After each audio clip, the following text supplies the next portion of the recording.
Hello everyone, you are watching Eagle News, Washington, D.C. I am Eliza Gonzalez Manglik-Mott. Here are the stories from this side of the globe. The United Nations says it has concerns about some 850 refugees bound for the United States. United States House of Representatives Speaker Paul Ryan defends President Trump's immigration order but regrets confusion. U.S. Secretary of Homeland Security John Kelly says President Donald Trump's executive order on immigration is not a ban on Muslims. President Trump meets with drug makers, seeks lower prices, and encourages to move production back to the United States. Plus, Google employees gather to protest President Trump's immigration executive order. Now for the details. The United Nations on Tuesday voiced concerns about the fate of some 850 refugees who were set to resettle in the United States this week alone, but who have been barred following President Donald Trump's decision to suspend entry of refugees. And after perhaps 4 years of waiting patiently to be resettled, they've sold their goods, they've given away their settlement in a refugee camp, where they may have been for 2 decades.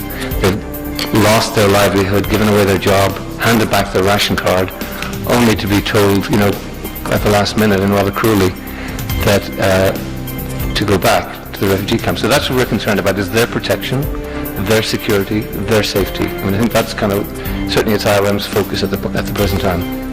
According to the UN Agency for Refugees, these 850 were scheduled to leave this week for the United States and were at the very last stage of the process of resettlement, which can take up to 2 years, meaning that they had gone through security screening and checks carried out by the agency, but also by U.S. authorities, and there was now a lot of uncertainty around their fate. According to the agency, an estimated 20,000 refugees could have been resettled to the United States during the 120 days covered by the suspension announced last Friday. We are also worried about the uncertainty faced by 20,000 refugees who could have been resettled if we take into account the numbers that we've seen in the last 15 years. On average, it means that 20,000 refugees might have been resettled in the 120 days period of this suspension. The IOM, however, refused to criticize the U.S. President's decision to suspend entry of refugees, saying that every country in the world had the right to determine who would come across its borders, and that up to now, the United States had contributed for the greatest part to the refugee resettlement program and called on other countries to welcome refugees. Indeed, it's probably high time that other countries stepped forward and showed just a modicum of the same degree of openness that the U.S. has shown. U.S. House of Representatives Speaker Paul Ryan says the rollout of Trump's new immigration restrictions may have been confusing, but he is confident it will be handled better in the future. House Speaker Ryan on Tuesday defended President Donald Trump's executive order on immigration and refugees, but said he regretted the confusion caused by its implementation. The president has a responsibility to the security of this country. It's regrettable that there was some confusion on the rollout of this. No one wanted to see people with green cards or special immigrant visas like translators get caught up in all of this.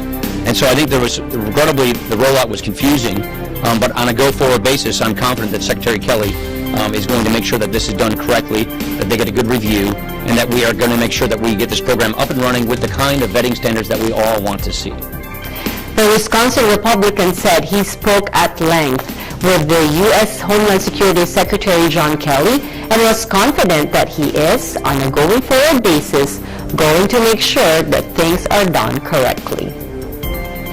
Up next, U.S. Secretary of Homeland Security John Kelly says President Donald Trump's executive order on immigration is not a ban on Muslims.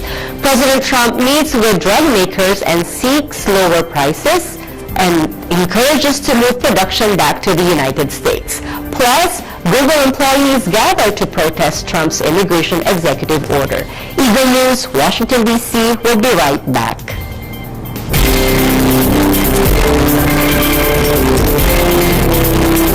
Smile, smile, smile and make the watching Eagle News, Washington, D.C. U.S. Secretary of Homeland Security John Kelly said on Tuesday that President Donald Trump's executive order on immigration is not a ban on Muslims. This is not a travel ban. This is a temporary pause that allows us to better review the existing refugee and visa vetting system. And I have directed departmental leadership to implement the President's executive orders professionally, humanely, and in accordance with the law. On Monday, Trump fired top federal government lawyer Sally Yates after she defied the White House and refused to defend new travel restrictions targeting 7 Muslim-majority nations. It was another dramatic twist in Trump's directive that put a 120-day hold on allowing refugees into the country, an indefinite ban on refugees from Syria, and a 90-day bar on citizens from Iran, Iraq, Libya, Somalia, Sudan, Syria, and Yemen. The Friday night ban prompted protests and chaos at airports on the weekend as customs officials struggled to put the order into practice, and the fallout spread to U.S. markets on Monday, where stocks suffered their biggest drop of 2017, and companies affected by the change spoke out against it. U.S. President Donald Trump, in a meeting with the chief executives of several top drug makers on Tuesday, called on the pharmaceutical industry to boost their U.S. production and lower their prices, and vowed to speed up approval times for new medicines. Trump met with the CEOs of Novartis AG, Merck & Company Incorporated, Johnson & Johnson, Celgene Corporation, Eli Lilly and Company, Amgen Incorporated, as well as the head of the industry's lobbying group, the Pharmaceutical Research and Manufacturers of America. Shares of 5 of the 6 drug companies at the White House meeting with Trump were up more than 1% on average following the president's remarks. Trump told the drug makers that pricing had been astronomical. We have to get prices down for a lot of reasons. We have no choice. For Medicare, we have to get the prices way down, so that's what we're going to be talking about. We're also going to be streamlining the process so that from your standpoint, when you have a drug, you can actually get it approved if it works instead of waiting for many, many years. The U.S. drug companies have produced extraordinary results for our country, but the pricing has been astronomical for our country. Going to be better. New drugs have led to longer, healthier lives. We all know that. But we have to do better. Accelerating cures. We're forced and focused on accelerating FDA approvals. We're going to get the approval process much faster. Trump also said currency devaluation by other countries had increased drug makers outsourcing their production and called on the companies to make more of their products in the United States. He added that foreign countries must pay a fair share for drug development costs. We're going to be ending global freeloading. Foreign price controls reduce the resources of American drug companies to finance drug and R&D innovation. I think you people know that very well. It's very unfair to this country. Our trade policy will prioritize that foreign countries pay their fair share for U.S. manufactured drugs, so our drug companies have greater financial resources to accelerate the development of new cures. And I think it's so important. But right now it's very unfair what other countries are doing to us. Trump spooked investors in the pharmaceuticals and biotech sectors by saying on January 11, before his inauguration, that drug companies were getting away with murder on what they charge the government for medicine, and that he would do something about it.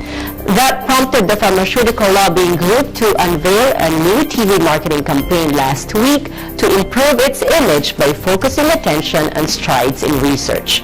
Company executives, meanwhile, have tried to tread a careful line in defending their industry, while expressing optimism that the United States would continue to reward scientific advances.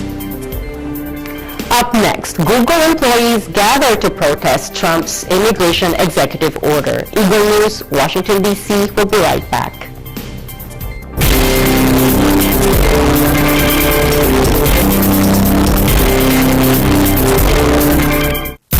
Welcome Welcome back. You're watching Eagle News, Washington, D.C. Hundreds of Google employees gathered outside its Mountain View headquarters on Monday to protest U.S. President Donald Trump's executive order banning immigrants from 7 predominantly Muslim countries. According to reports, the rally was unofficial and started by a Google engineer and included several speakers, including Google's co-founder Sergey Brin, who is an immigrant from Russia.